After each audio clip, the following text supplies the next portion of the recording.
warahmatullahi wabarakatuh. Alhamdulillahirabbil alamin. Wassalatu wassalamu ala asyrafil anbiya'i wal mursalin wa ala alihi wa sahbihi ajma'in. Subhanaka la ilma lana illa ma 'allamtana innaka antal alimul hakim. La haula wa la quwwata illa billahil aliyyil azim. Rabbi shrah li sadri wa yassir li amri wa hlul 'uqdatam min lisani yafqahu qawli. Allahumma aftah 'alaina bi futuhil 'arifin bik. Allahumma ij'alna minal ladzina yastami'una al-qawla fayattabi'una ahsana. Allahumma 'allimna mimma jahilna wa anfa'na bima 'allamtana wa zidna 'ilman nafi'an ya rabbal alamin. Qala Syekh Musannif rahimahullah taala wa nafa'na bihi wa bi 'ulumi fid darain amin. Kita di muka surat 14. Kata Musannif rahimahullah taala, dan yang keempatnya air yang mutanajjis. Dan yang najis itu menajiskan air. Bersalahan jika najis yang tiada menajiskan dia.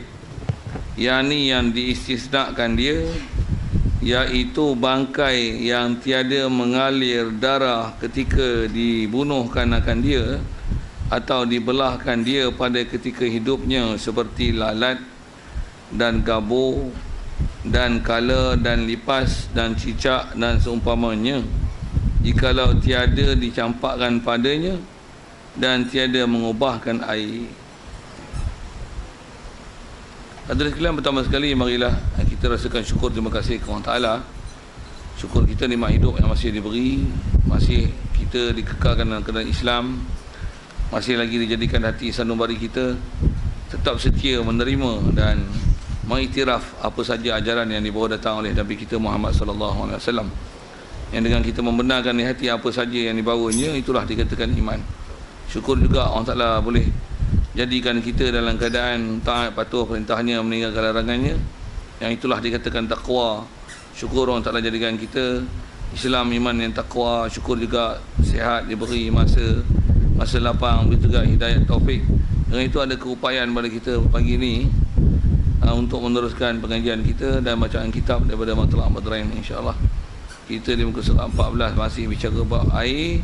Kita nak masuk ni adalah air yang kata dia, dan yang keempatnya air yang mutanajjis. Air yang mutanajjis. Kita tengok bahasa sikit dulu. Apa yang kita nak sebut ni ialah air yang mutanajjis. Kita selalu pakai dengar najis.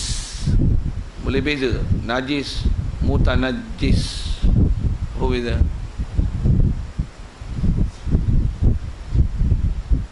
Kalau ikut ngaji bahasa Arab, kena ngaji bahasa Arab tu kan. Tapi ambil Melayu je pun sudah lah. Apa beza najis dengan mutanajjis? Najis ialah najis. Diri najis itu adalah najis. Contoh mudah, najis tai, yang bubuh gitu je kan, bahasa mudah je. Kecil, berak, najis itu. Bangkai, najis.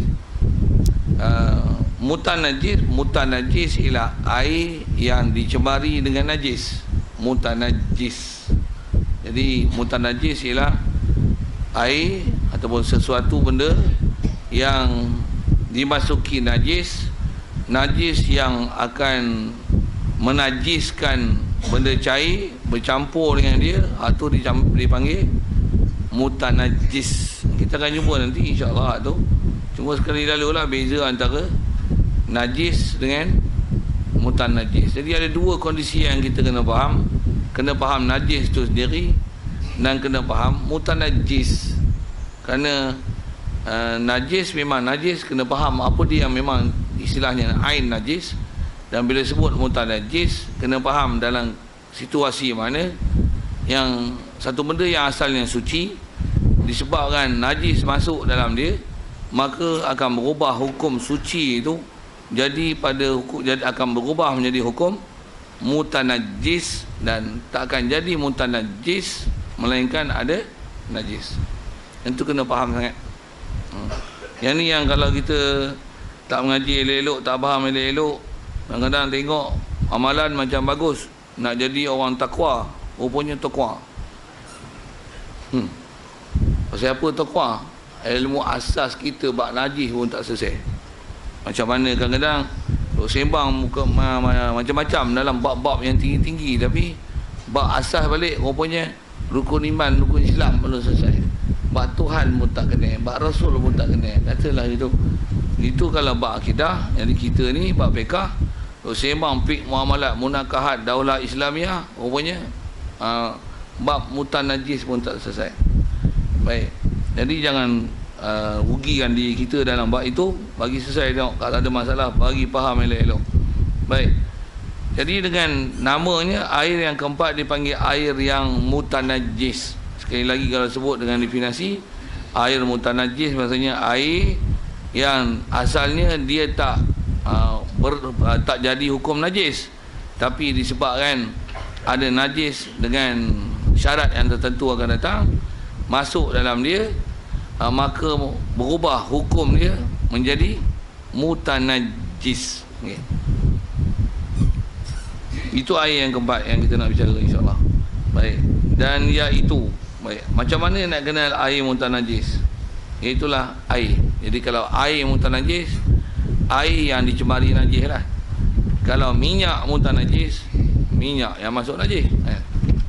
Apa sajalah benda-benda cair yang bila kata mutanajis, maksudnya dia bukan najis pada asalnya, tetapi ada najis yang masuk dalam dia dengan terma dan syarat yang cukup nanti, maka akan menajislah air yang namanya air mutanajis.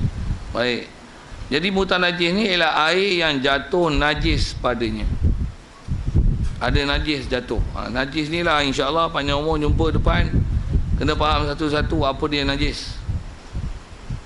Umumnya najis ni kita biasa dengar ada pembahagian dia kan. Ada pandang pada sudut boleh nampak tak boleh nampaknya. Ada namanya najis aini, ada najis hukmi.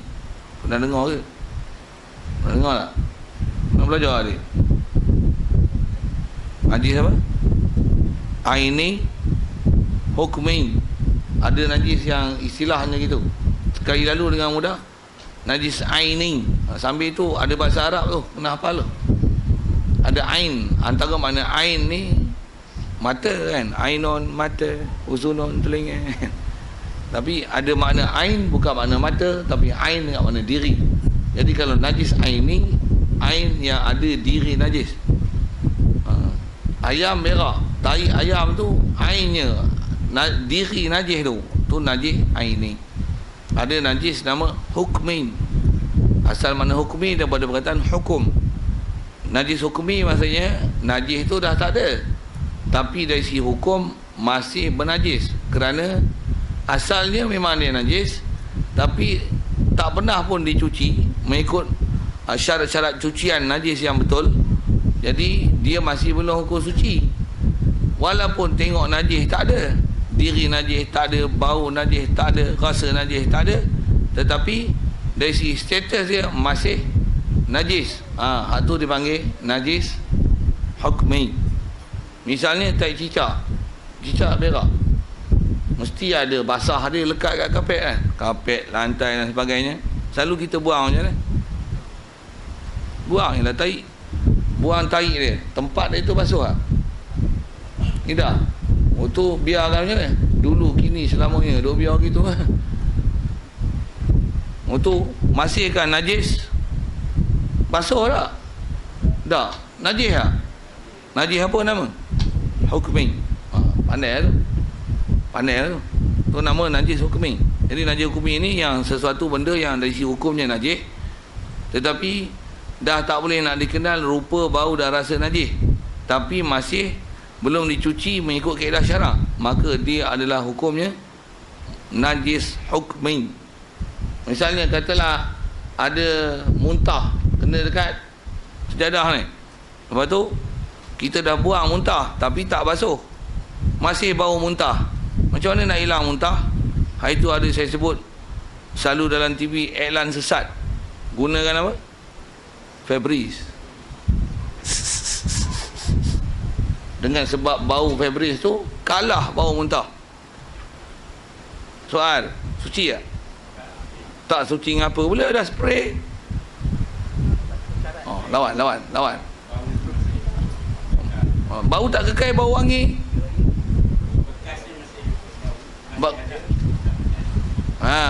Ayat fakta dia kerana tempat tersebut belum dicuci. Febris cuci tak? Menyuci kan tak? Tidak. Ngapa tak menyucikan? Syarat untuk menyuci mesti guna air. Air pula lah. Guna A. Kalau hulu bunyi A kan.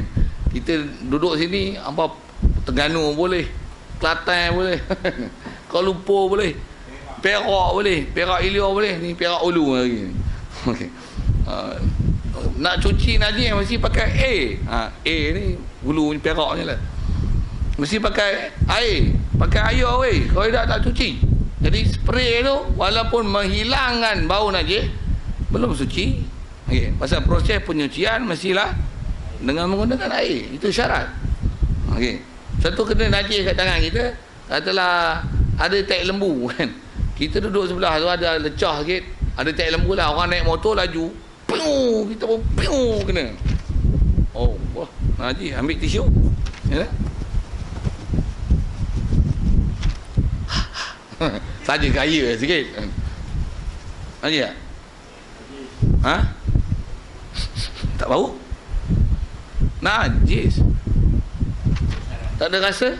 Ya, tak cukup syarat kerana proses najis hendaklah disucikan dengan air, dengan air. Okey. Jadi kalau ikut yang itulah nama najis hukmi. Najis hukmi. Kita cerita kategori najis sikit, pembahagian itu. Ada aini hukmi. Baik.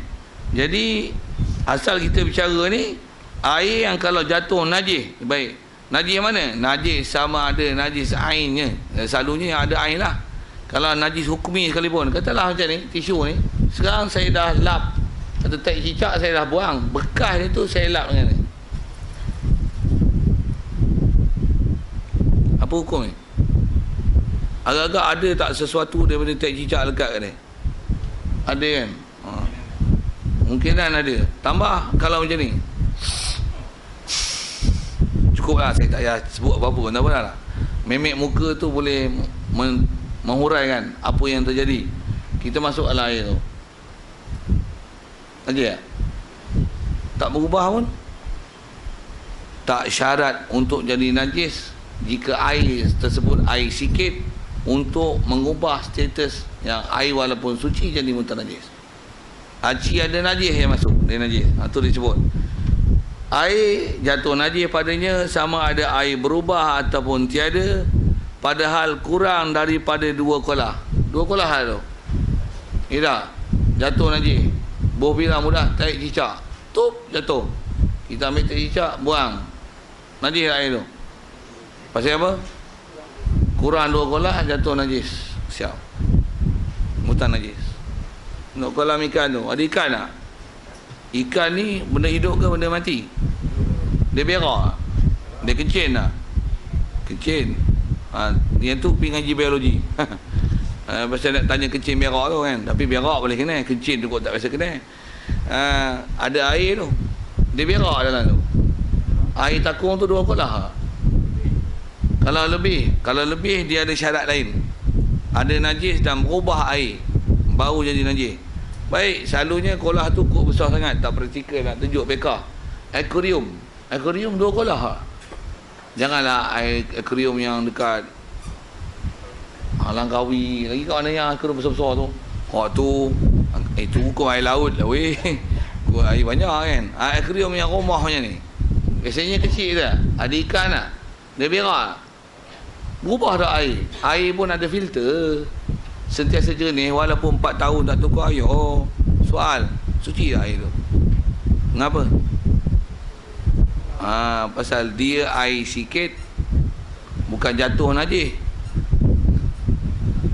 Najis daripada ikan yang duduk dalam air tu. Mutan najis lah air. Mutan najis. Satu, kita nak pergi semayang, rumah kita ada akuarium, ada ikan, kita duk main ikan tu. Waktu pergi semayang, tangan bekas celup akuarium ni, Allahu Akbar, nalerka ni. Jangan tak tahu, sia-sia semayang. Sia-sia semayang kau. Yang ni punca dia apa? Tak faham makna najis. Tak faham. Kata dia main ikan je pun, memang kau main ikan, tapi Ikan tu duduk dalam air tu air sikit, mestilah dia berak. Walaupun tarik dia kau tak nampak, ikan tu bukan baru bubuh, dah lama hidupnya. Jangan tak faham, dia adalah status air mutanajis. Okay. Tempat-tempat macam tu kadang kita jadi cuai tu. Ataupun kita nak sembahyang, ikan toman lapar lah tu, kita lalu tepi cermin dia pun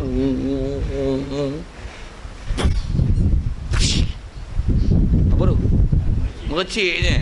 Pok kena Allah. Macam mana? Basuh Cik silap sepasang kena tukar. Pasal apa sepasang kena tukar? Sorban merecik, baju merecik, muka merecik, kain merecik. Nak cari tempat nak basuh halus-halus sangat. Kena najis tak sebenarnya? Kena. Mutan najis air tu. Kita faham tu. Baik, jadi nak cerita air sikit jatuh najis. Air pula kurang 2 kolah. Ini jikalau adalah najis itu menajiskan air. Baik. Kita bicara najis yang masuk air sikit, air itu akan jadi mutanajis jika najis tu yang tidak dimaafkan. Najis yang menajiskan. Umumnya bahasa najis, semua najis masuk dalam bab air, dia akan menajiskan air. Melainkan jika ataupun bersalahan jika najis yang tiada menajiskan dia, najis yang tak menajiskan air. Bahasa Arabnya sebut apa? Yang ni masuk atau najis yang tak menajiskan air ni, najis yang diistisnakan dengan dia. Bunyi bahasa Arab tu. Apa dia? Najis yang diistisnakan dengan dia. Bahasa Arab tu. Tu ngaji baca kitab Jawi ni. Walaupun kita orang Cina tapi jalan-jalan jantan baca tak faham pun. Faham tak saya guna bahasa itu? Pasal apa guna kata kitab orang Cina? Pasal banding yang kitab Arab susah lagi. Kitab Jawi dengan kitab Arab. Kitab Jawi ni istilahnya kitab Cina, tak gentleman lah baca. Tapi kalau baca kitab Jawi pun tak reti Arab, tumpuk. Walaupun yang baca tu jantan. Faham? Itu huraian bahasa sikit. Istisna maksud apa? Kecualikan dia. Jadi asal najis semua menajiskan air, melainkan najis yang dikecuali. Bahasa Arabnya apa? Bunyi gitulah sikit. Apa? Bunyi apa? Istisna kan dia. Ni yang tempat-tempat kena hafal. Baru dah nanti baca qasidah, baca burdah, baca nasyid Arab tapi faham. Maksud apa? Pasal kita punya vocabulary banyak, kita punya mufradat banyak, baca faham, sebiji-sebiji masuk. Tambah hafal Quran, bukanlah jadi burung kakak tu tapi faham sebiji-sebiji. Pasal apa? Pasal banyak bahasa Arab tu kutip siap. Istisna maksudnya kecuali akan dia. Iaitu baik, apa dia najis yang dikecuali? Yang ni yang kita nak faham dia elok. Pasal yang ni ialah antara yang masyhur, ada hadis-hadis sebut. Kalau kita bekah memang kita nak jumpa ni. Yang ni ialah antara isyarat Rasulullah kata yang ni kalau masuk dalam air tak jadi najis dengan terma dan syarat akan datang. Tengok. Pertama, mana dia? Iaitu bangkai yang tiada mengalir darah ketika dibunuhkan akan dia. Pertama dia sebut yang tak najis ni bangkai. Umumnya bangkai semua najis. Bangkai kambing, bangkai lembu, bangkai umum, bangkai semua najis. Apa bangkai? Bangkai ialah setiap binatang, benda hidup, hayawan yang mati tanpa sembelihan syarak. Dia punya asal dobit tu macam tu. Setiap benda hidup yang mati tanpa sembelihan syarak, dia ialah bangkai. Ikan bangkai.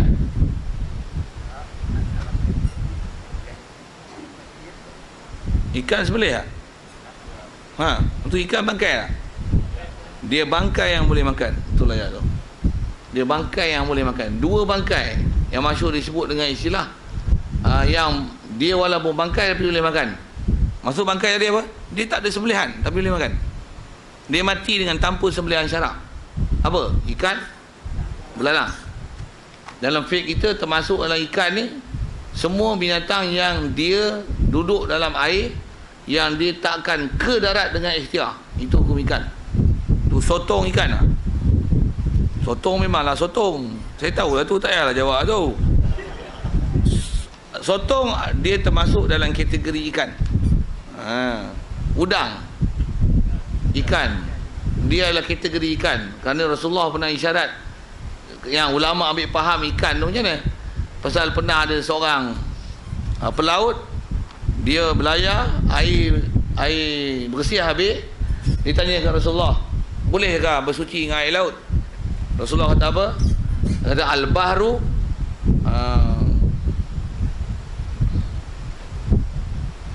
tahurun ma'uhu. Lama dah tak sebut, lupa dah hadis tu. Tapi dia sebut tahurun ma'uhu.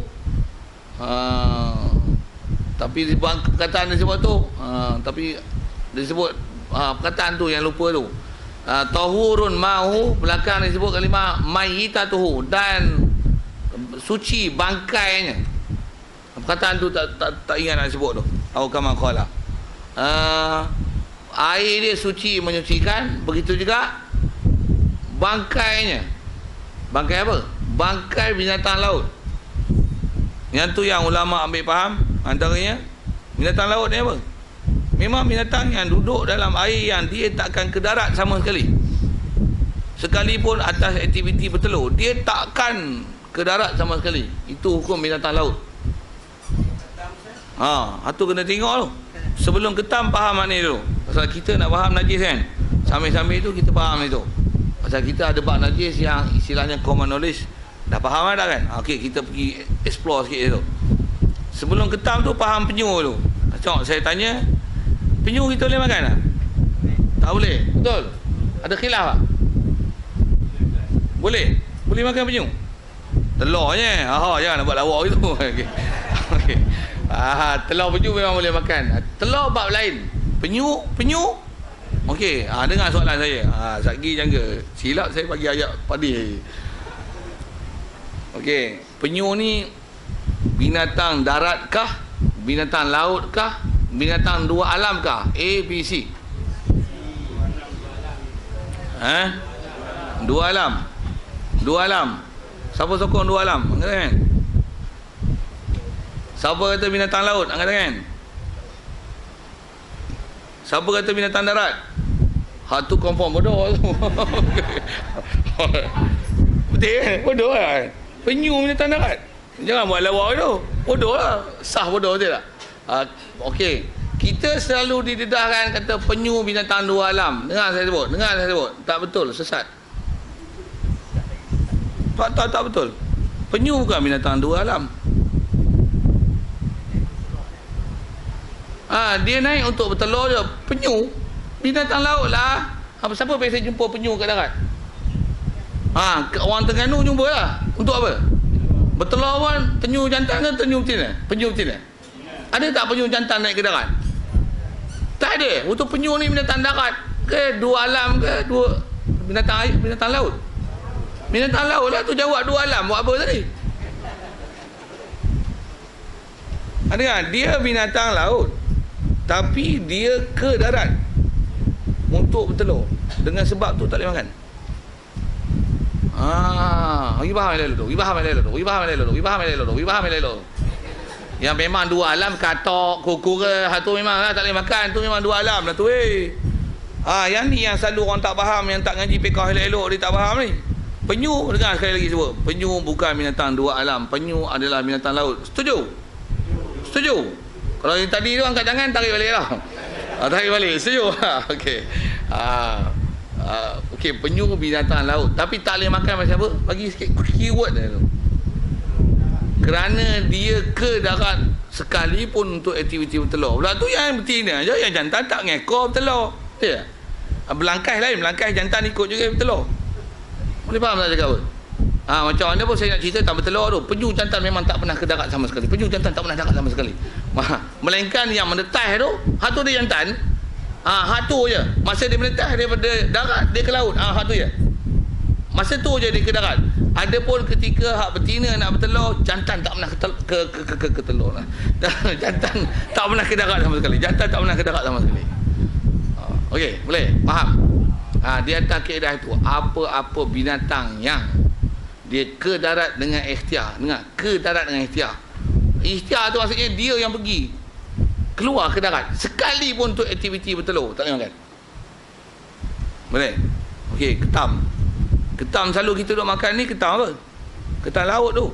Ketam laut tu memang tak pernah ke darat sama sekali. sekalipun untuk bertelur. Dia bertelur memang bertelur dalam laut. Okey, siap.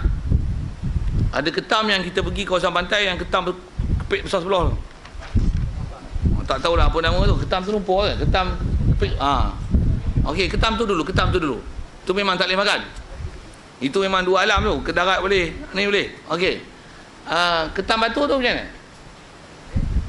Dia bertelur kat darat.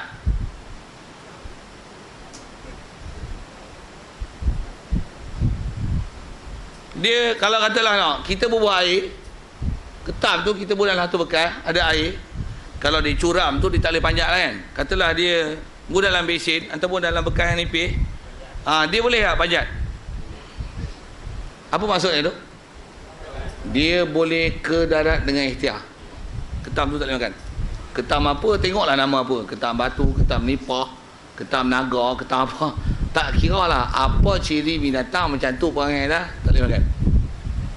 Tak, saya sebut itu ketam tau. Jadi apa dia, tengoklah ketam tu. Pasal kita ngaji ni, ngaji format, ngaji kaedah. Tuan-tuan ngaji ni faham betul, tengoklah apa keliling. Siang pekah ni ulama ajar, ulajar pandai. Muham belajar, reti, faham, tak payah tanya mufti, hang pandai. Mufti pun silap bodoh. Pasal apa? Pasal dia jawab salah, kita jawab betul. Pasal apa kita boleh betul? Pasal kita belajar formula, belajar format, belajar kaedah. Okey. Kita betul kalau itu boleh makan tak? Atau tengok ciri dah. Baik, saya tengok, saya nak tanya ni nak. Kaum ibu mesti dia perasan dah ni. Siput sedut tak? Kalau berbuah dalam besen, dia ada air takat ni kan. Tengok, perhati tengok tabiat dia. Dia naik tak dekat? Naik. Boleh tak? Lepas pada ayuk boleh naik. Betul? Tak boleh makan. Itulah. Dia boleh naik parah air tu. Dia boleh naik parah air. Ni air, dia boleh panjat. Kita biar 3 hari habis. Sekor tak ada orang tu. Yang mati ada ni kan. Tak boleh makan tu. Okey tengok. Siput nak melengung tak melengung, tuan-tuan tengok cerita penyu tadi. Boleh? Okey tengok ni. Tu kerang boleh makan tak? Kerang tak boleh naik. Itu macam mana boleh korek-korek pasir kat pantai boleh jumpa kerang? Betul. Ayat tu. Satu boleh makan kerang. Jangan kias kerang boleh makan, takkan siput sedut tak boleh makan. Sepak je. Jangan buat bodoh tu. Saya kata sepak pasal apa? Fakta bodoh. Tak mana bodoh. Kerang, dia bila air pasang, air banyak, air laut tak? Pung. Dia bila ada air, dia jalan. Untuk bila air surut, dia buat apa? Tinggal. Dia tak ada kaki weh. Dia tinggal. Untuk air pasang lagi, dia boleh jalan pula. Ada yang tertimbun dengan pasir. Tu yang jumpa dalam tanah tu. Macam mana pun kalau kerang bubuh dalam air, jalan nak keluar. Pasal tu boleh makan kerang. Kerang, apa lagi? Kupang, lala, remeh, tiram. Semua tu tau. Kalau tiram, apa tabun yang macam rupa batu karang apa? Kan tiang-tiang bagan tu kan. Teritip tu. Dia tak mana pada air tentu ada teritip. Air parah ni surut, tinggal teritip itu. Ada air, dia hidup turun, surut. Jadi air pasang lagi banyak, lagi dia naik. Air surut, dia turun. Siapa turun? Air turun, dia duduk situ. Dia lekat itu. Soal, boleh tak korek pergi makan? Boleh. Nak makan tak makan kau punya pasal. Tapi hukum dia, hukum binatang darat. Pasal dia bukan ke darat dengan ikhtiar. Satu kupang apa itulah? Kupang tu kupang. Bukan 3 kupang, binatang macam siput tu lah kan. Kepah, kupang, jenis-jenis siput tu. Satu kena ambil catatan di sini. Bukan aci siput semua boleh makan. Lagi siput babi pun makan. Tu dah lajak bodoh lah. Siput babi pasal bukan binatang air langsung, tak ada kena-mengena dalam bak air. Macam mana pun, tu siput sedut ke apa ke, ciri dia boleh ke darat dengan ikhtiar tak boleh makan. Ketam tu, ketam batu tu, ketam nipah. Ketam nipah tu tuan-tuan tahu pasal apa panggil nipah? Pasal dia duduk kat pokok nipah. Tuan-tuan tahu tak pokok ketam nipah telur kat mana? Tu naik atas pucuk nipah tu. Dia buat darat atas tu. Dia boleh naik tu. Ada ketam nyor, tahu tak ketam nyor? Ketam nyor tahu tak? Dia boleh naik pokok nyor tu.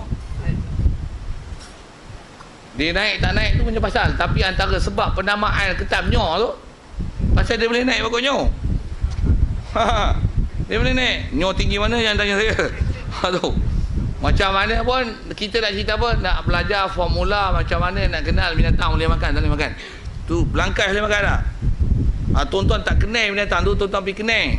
Macam mana pun nak sebut setakat yang ada orang duk sebut kan. Lah ni ada orang jadi ketagih lagi makan binatang tu. Apa dia? Belangkai. Belangkai tak boleh makan pasal dia nak bertelur dia ke darat. Ikan belacak boleh makan tak? Ha? Ikan belacak tu, ikan belacak. Apa ikan belacak? Ikan yang main kat tepi pantai yang dalam TV ke apa tak kira lah. Tapi ikan tu lah kan, ikan tu kan boleh makan tak?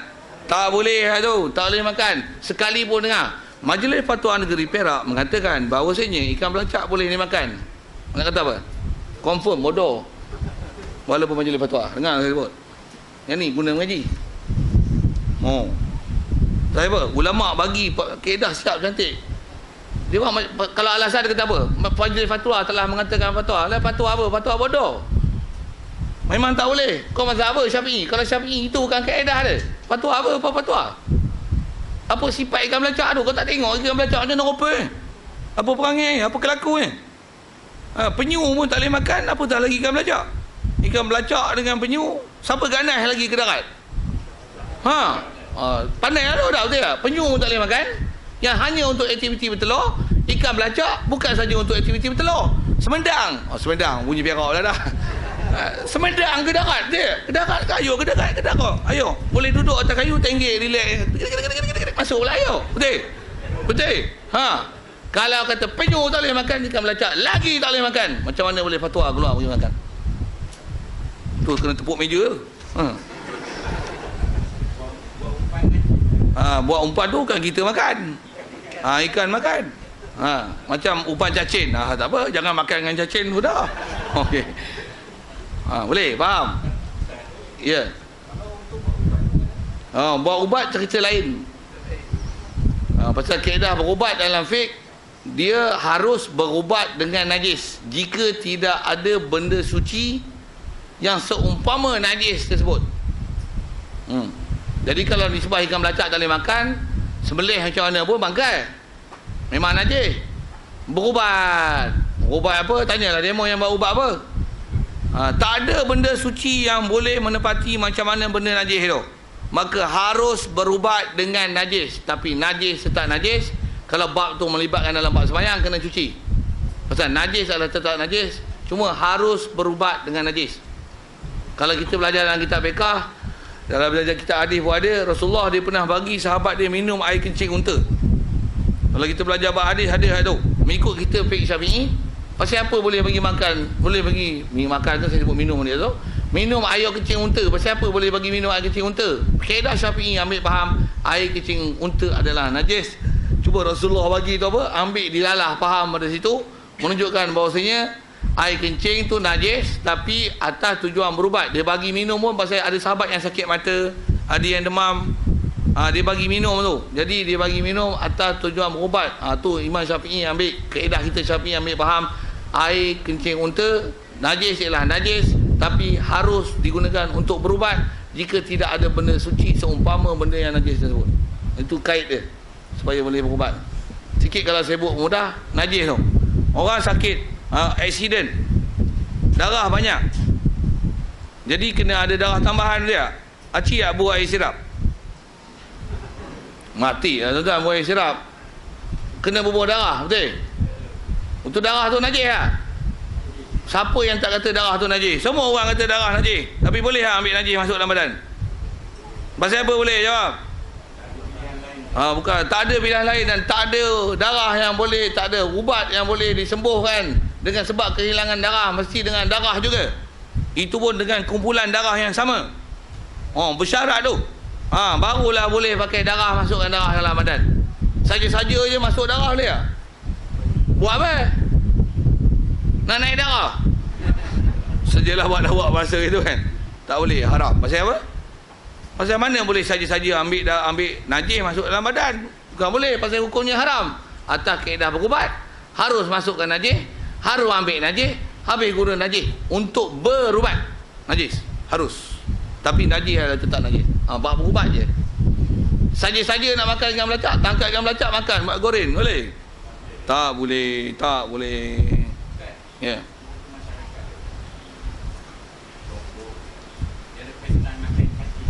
Oh. Macam mana? Tu memang tak boleh makan kan. Cacing termasuk haiwan melata, bukan binatang yang boleh makan. Buat pesta makan cacing.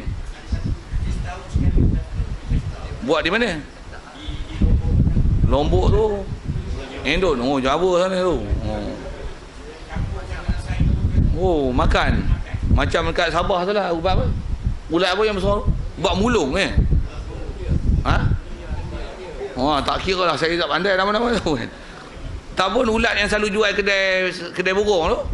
Goreng, buat kencah mi kata. Tak boleh makan. Buatlah pesta apa pun, kena kata apa? Pesta haram jadah. Oh itu. Bobo ayat tu baru power sikit, menunjukkan haram gila kan. Bobo. Apa buat pesta-pesta gitu kan. Pesta minum air nyor gagah je. Ini pesta minum ulat, makan ulat. Baik pesta makan babi. Okey. Ya. Ya. Ya. Best soalan tu. Hadi ni nak kena ciri tadi. Dia yang tak boleh makan apa? Binatang yang ke darat dengan ikhtiar. Apa? Ke darat dengan ikhtiar. Belut bila ada air, dia pergi dekat mana? Dekat air je. Air surut macam mana? Dia turun. Saya tahulah, saya kaki tangkap belut dulu. Masa sekolah mana? Kalau kita tengok parit tempat-tempat ada belut kan, ada lubang sarang itu, malam-malam suluh lah. Dia naik kepala dia. Tak ada air naik lah. Dia tak akan lompat ke darat. Plup, tak ada. Jadi begitu juga keli. Biasa tengok keli. Keli yang biasa kita makan ni lah. Maksudnya memang ada satu spesies keli, saya sebut. Di keli biasa kita bela ni, memang tak ada air pun. Ikan keli, ikan puyuh, ikan ruan, ikan toman, tak ada air pun. Dia boleh jangka masa hayat dia lama. Ada air dia kedua nak lompat pula kan? Jadi di sebah dia boleh lama tanpa air tu satu hal. Macam mana pun tengok sifat dia. Ada tak ikan keli saja-saja dia duduk tepi air tu, dia pun naik ke darat. Dia lepak tu. Ada? Tak ada. Tak ada. Bertelur pun tak ada. Tak ada. Tak ada maksudnya dia tak ke darat dengan ikhtiar. Kebolehan dia boleh hidup lama tanpa air itu biarlah. Kerang pun tak ada air lama hidup. Lagi lama pada ikan keli. Boleh. Jadi nak sebut ikan keli, okey. Ada macam mana pun ada spesies keli yang tak boleh makan. Keli tu kalau di sebelah nama selalu orang sebut keli limbat namanya. Keli limbat. Keli limbat tu memang kalau bela kat kolam ada bangkai ayam mati. Dia naik. Lalu tambah ada air danau ayam tu. Dia ikut naik, cek duduk lepak pergi makan. Dap. Oh dia turun. Keli limbat tak boleh makan. Pasal istilahnya ke darat dengan ikhtiar. Dobek di situ. Satu ikan puyuh boleh makan pasal apa? Dia bukan lompat duduk di darat lepak tu. Ya tak? Ikan toman, ikan ruan, walaupun tanpa air dia boleh hidup lama. Dia bukan masalah boleh hidup lama. Dia masalahnya ke darat tu. Ke darat. Bagi ingat perkataan tu, mati kena ingat tu. Apa? Ke darat dengan ikhtiar. Ke darat dengan ikhtiar. Ingat penyu. Ingat ke darat dengan ikhtiar. Pandai tu sampai kiamat pandai. Lawak-lawak je. Kita ngaji format tak betul tu yang duk bodoh tu. Tu yang makan tak apa benda lah. Tu yang makan sebut-sedut tu, padahal dia banyak tu. Kita tak kenal ciri. Kalau kita kenal ciri, ini ke darat ni. Ini boleh panjat ni, boleh panjat. Dan sedangkan dia melebihi paras air. Tak boleh makan. Tentu kena tengok ciri apa benda yang kita nak makan tu. Ya. Ya. Dia tak naik.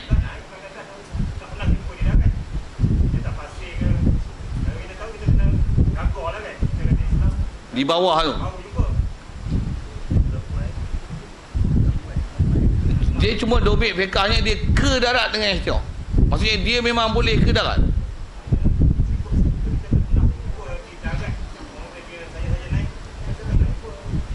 kena kata gini sikit. Dah buat kajian belum? Ya, betul. Betul lah. Ya. Memang nampak dia naik. Ya. Tapi kalau masa kat sungai tak nampak. Tak pernah tengok. Tu saya tanya tu, dah buat kajian belum? Pernah cari.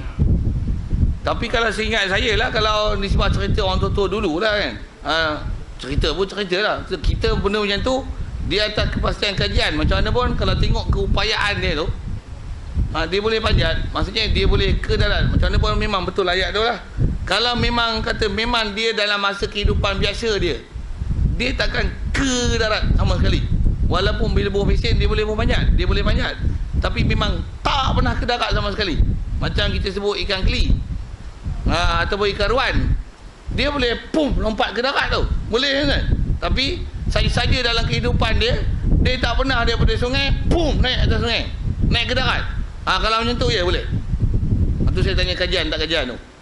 Kalau memang betul boleh makan. Pasal kita nak belajar faham sifat. Kalau kata memang telah diperhati ya tak. Macam mana pun sikit soalan ini. Betul boleh tak boleh? Ya. Kaedah kita dalam syarak mana tak pasti macam mana? Tinggal senang, tak makan tak ada siapa kata kat kita. Kita hanya benda yang yakin halal orang makan, benda yang 50-50 macam mana? Boleh makan boleh makan, boleh makan tak makan, boleh makan tak boleh makan. Macam mana? Dalam hadis Rasulullah sebut dak ma yari buka. Tinggalkan apa yang meragukan kau. Tu ragu. Yakin makan. Ni was-was. Yang nak pakai gunakan yang tanpa was-was. Tu. Ya. Ya.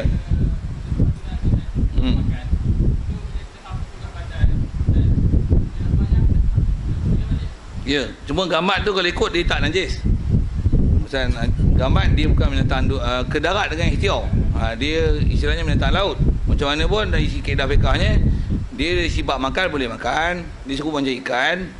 Macam mana pun pasal ikan dia ada darah kan. Bila kita masak ada kandungan badan dia yang darah dan sebagainya. Istilahnya air badan dia akan turun. Dia dimaafkan dalam bab makan, tapi bila dah bab ibadat kena cuci. Ya. Kalau ikut saya duk ngaji tu guru tersebut, memang kalau minyak gamat dan sebagainya kita sapu, memang dia tu dari sisi makan boleh makan, tapi dalam bab ibadat, oleh kerana bila masak nak buat minyak, nak buat air gamat apa tu, dia adalah benda yang dalam badan dia. Nak ibadat kena cuci kan. Pasal dia adalah hukum benda yang bercampur dengan benda suci yang menyebabkan jadi mutanajis walaupun halal dalam bab makan. Boleh. Serupa tu tak, daging ayam sama. Pasal dalam daging mesti ada darah. Masak-masak gulai ada darah dalam daging. Bab makan boleh makan. Nak tunggu sampai tak ada darah dalam daging, putih daging. Betul macam mana? Dari segi makan boleh makan, tapi untuk solat kalau ada kena kuah apa, saya duk ngaji tu guru tersebut pasal dia dimaafkan dalam bab makan saja, tapi tak dimaaf dalam bab solat, dalam bab ibadat tak boleh. Ya. Ya. Dot bukan dua alam, bukan dap, dot. Dia dot. Tak boleh dap pun hijab Melayu. Walaupun orang panggil biawak pada pasir, dia bukan biawak, dia dot lah. Spesies lain. Dia bukan dua alam, memang binatang pada pasir. Masuklah ayam mampus lah tu. Tu mati. Jadi memang boleh makan. Memang dari segi boleh tu tak ada khilaf ulama tak kata boleh makan. Dot memang boleh. Dia bukan binatang dua alam. Biawak kita dua alam. Jangan buat kias lah. Biawak Padang Pasir boleh, biawak Malaysia boleh juga. Walaupun dia punya tengok rupa seakan sama. Memanglah tak sama, tapi ada dekat hampir sama. Ciri hampir sama ni jangan kita buat pandai. Pasal dia akan menyebabkan salah dalam bab hukum. Okey, asal bicara kita tadi nak cerita najis maaf tak maaf. Cerita asal mutah najis, cerita najis, bangkai, cerita bangkai tadi tu yang boleh melarat ke sana. Jadi bangkai tadi setiap binatang yang mati tanpa sembelihan syarak, itu adalah bangkai. Jadi apa-apa yang bangkai, asalnya apa-apa bangkai adalah najis. Tapi bangkai yang diistisnakan, patah balik bahasa kitab kita. Bangkai yang diistisnakan adalah bangkai yang tiada mengalir darahnya ketika dibunuh akan dia ataupun dibelahkan dia pada ketika dia hidup. Ada binatang yang masa dia hidup, kalau kita belah, dia memang ada darah, tapi darah tak mengalir. Bangkai dia itu masuk dalam air, Air tak berubah, sendiri masuk dalam air, dia tak menanjangkan air. Contoh dia bagi, baca ayat bagi perhabis tu. Seperti lalat. Lalat ada darah? Tak ada. Dia darah sejuk. Tak faham darah sejuk kan? Darah sejuk, darah mansuri lah, darah putih. Tu sikit lah istilah sains, tak faham, diam lah. Dan gabur. Gabur ni bahasa lama ni. Gabur tak? Gabur. Dia je kabur. Gabur kalau belah Hulu Perak dia panggil gabur. Tahu gabur? Gabur ni tai lembu. Bila lepas lembu berak ke ada kumbang duduk situ kan. Kumbang tu nama kumbang gabur. Kumbang yang ada kat tai lembu tu. Kalau ikut bukan saja gabur, tapi apa-apa kumbang. Apa-apa kumbang kekatu. Ada darah. Istilahnya serangga lah. Yang tu lah kan. Serangga, mana yang kumpulan serangga dan kumbang. Dan kata dia kala, dan kala jengking. Kala jengking ada darah? Tak ada. Jual, kalau ada pun dia darah putih je. Darah masuri. Wopi pada darah masuri. Pasal cerita dongengnya, masuri darah putih je. Tak tahu. Biar kan. Legenda